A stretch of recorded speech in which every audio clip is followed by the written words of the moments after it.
Hi friends, నేను మీ David sir, polity faculty. భారతదేశము ప్రజాస్వామ్యమైనటువంటి దేశము అన్న విషయము మీ అందరికీ తెలిసే. ఈ ప్రజాస్వామ్యమైనటువంటి దేశంలో నాయకులని ఓటు వేసి ఎన్నుకోవడం అనేది ఎంత ముఖ్యమైనదో అంతే ముఖ్యమైనది నీవు కూడా ఒక ప్రజాప్రతినిధిగా మారడము అనేది. నీవు కూడా ప్రజాప్రతినిధిగా మారడము అనేది మన భారత రాజ్యాంగం నీకు ఇచ్చినటువంటి ఒక హక్కు. ఎప్పుడూ ఓట్లు వేయడమేనా? మనము నాయకులము కాకూడదా? ఈ ప్రజాస్వామ్యమైనటువంటి విధానంలో నీవు ఎందుకు ఒక పరిపాలన అధికారిగా ప్రజాప్రతినిధిగా మారకూడదు? ఎప్పుడైనా ఆలోచించావా?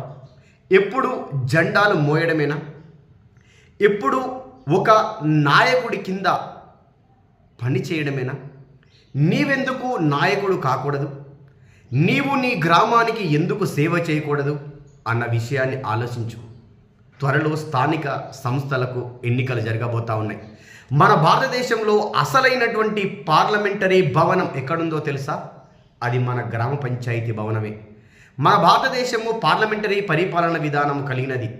కానీ మన గ్రామము ఎలాంటి పరిపాలన విధానం కలిగిందంటే పార్లమెంటరీ పరిపాలన విధానం కలిగింది. దేశంలో ఢిల్లీలో ఉన్నటువంటి పార్లమెంటు ఎంత ప్రాముఖ్యమైందో గ్రామంలో ఉన్నటువంటి గ్రామ పంచాయతీ కూడా అంతే ప్రాముఖ్యమైంది. ఇది కూడా ఒక పార్లమెంటరీ భవనం లాంటిది.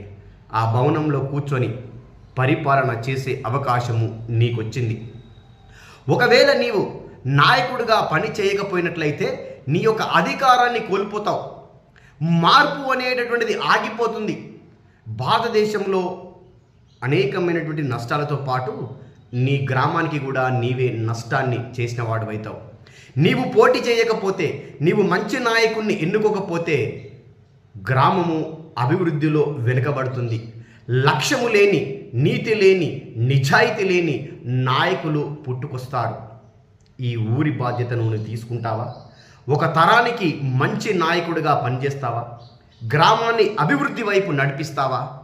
లేదా అభివృద్ధి ఆగిపోతూ ఉంటే చూస్తూ ఊరుకుంటావా? ప్రజాస్వామ్యంలో ఓటు హక్కు నీకుంది. మంచి నాయకుడిని ఎన్నుకో, లేదా నీవే ఎన్నికలలో పోటీ చేసి నీ గ్రామాన్ని ఒక వెలిగేలాగా, ఒక తరానికి ఆదర్శవంతమైనటువంటి నాయకుడిలాగా పనిచేయి. All the best.